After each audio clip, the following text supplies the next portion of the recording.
탑을 9층으로 봤을 때에 이 찰주는 결과적으로 어디 부분까지 이 찰주공이 있었을까 하는 부분인데요.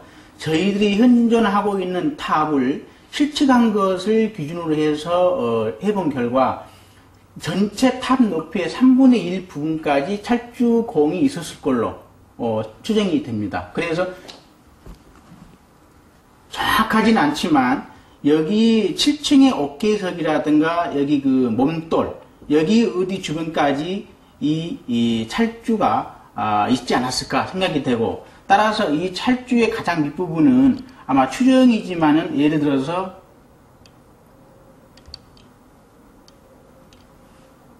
이러한 그 사각돌의 가운데에 이 찰주의 너비에 걸맞게 홈을 파서 올렸을 걸로 이렇게 추정을 합니다.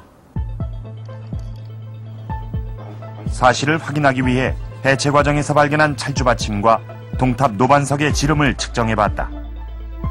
서탑 찰주 받침의 지름이 42cm,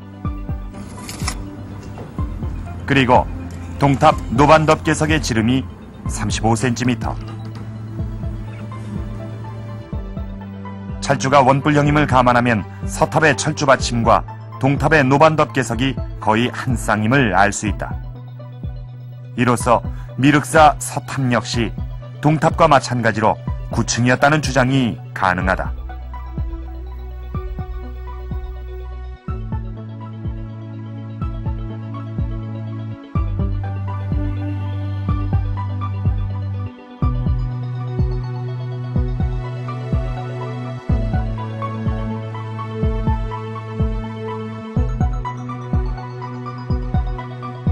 이 9층 높이로 새롭게 복원한 미륵사 탑입니다.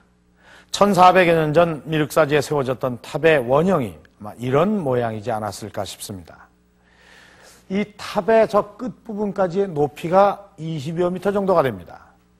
또 상륜부에 있는 저 찰주 끝까지 포함하면 28미터나 됩니다. 28미터라 어느 정도 높이인지 짐작이 가지 않으실 겁니다. 우리가 살고 있는 아파트와 비교하면 쉽게 그 높이를 상상할 수가 있습니다. 이 탑의 높이만 아파트의 7층 높이입니다.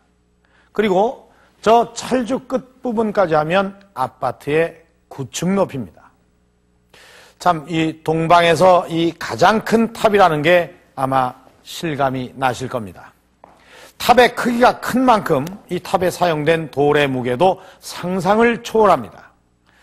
자, 지금 보시는 이 돌은 이 5층에서 나온 옥계석의 이 받침 부분인데요. 이 무게가 2톤이 넘습니다. 자, 그렇다면은 수백 개나 되는 이런 무거운 돌들을 1400여 년 전에 백제인들은 어떻게 20여 미터 높이까지 끌어올렸을까요?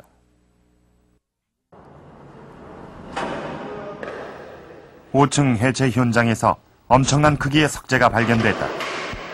도대체 이런 큰 돌을 어떻게 위에까지 끌어올렸을까? 됐어요? 조금 잠시. 아유, 정말 놀랐습니다. 정말 참 지금도 요즘에도 지금 거주가 있지만 힘들 텐데 옛날 양반들이 약 한 톤 반 정도 되는 걸 이거 올리다는 거 정말로 놀랐습니다. 현대적인 건설 장비를 사용한다 해도 쉬운 작업이 아닐 만큼 석탑에 사용된 석재는 크고 다양하다.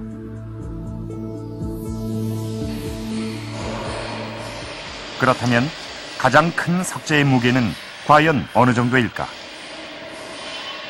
놀랍게도 석재 무게는 무려 2톤이 넘었다.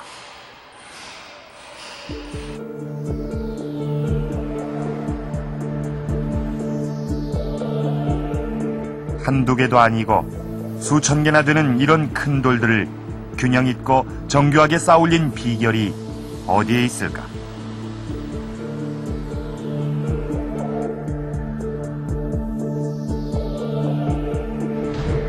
고대의 무거운 돌을 쌓는 가장 일반적인 방식은 흙을 이용하는 것이었다.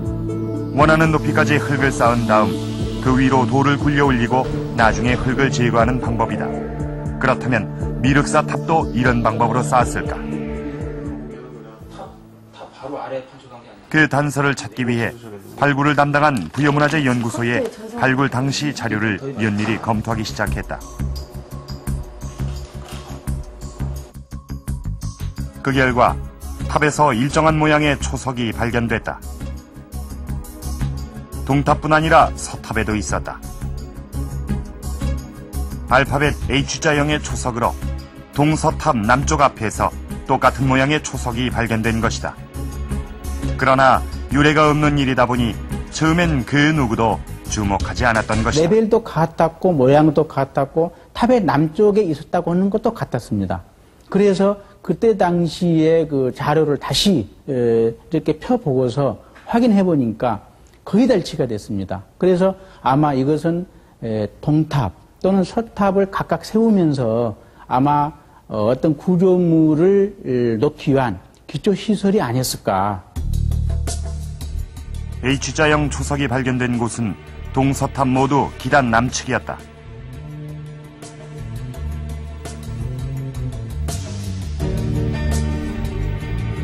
혹시 탑을 쌓을 때부터 있었던 초석은 아닐까?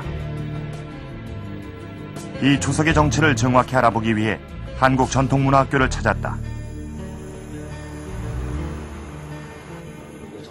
고건축 전문가인 배병선 교수는 이 초석의 정체가 뭔가를 설치했다가 철거한 흔적이며 그게 바로 일종의 기중기일 거라고 주장한다.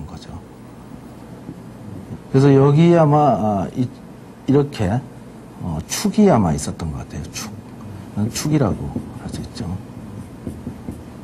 여기에 축이 있고 그 다음에 여기에 어떤 붐대가 이렇게 매달려 있었던 것 같습니다. 이렇게. 그래서 간의 구조는 제가 생각하기에는 이 도르래를 달기 위해서 이러한 두 개의 나무를 만들고 그 사이에 초석의 배열 형태를 통해 당시 사용했을 기중기의 구체적인 모양까지 추정해냈다.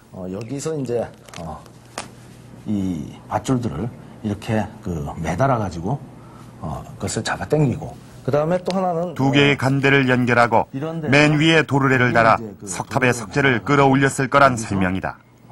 이렇게 잡아당기는 그런 구조를 가지고 있었을 것 같습니다. 그래서 두 개 그렇다면 과연 1400여 년 전에도 도르래가 있었을까? 간대를 가지고 있었을 것 같습니다. 대구박물관엔 그 당시 도르래가 있었다는 걸 확인시켜주는 귀중한 유물이 있다.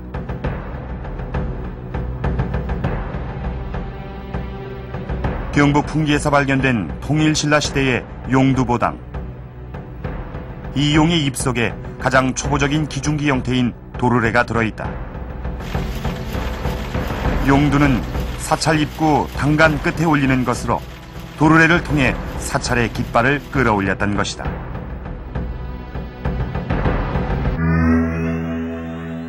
또 다른 곳에서 도르래가 사용된 걸 찾아냈다. 황해도에 있는 안악 3호분. 안악 3호분 내부는 고구려 미술의 아름다움을 엿볼 수 있는 화려한 벽화들로 가득 차 있다.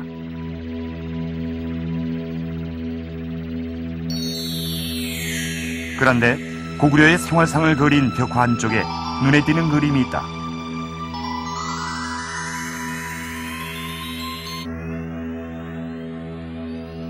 우물도다.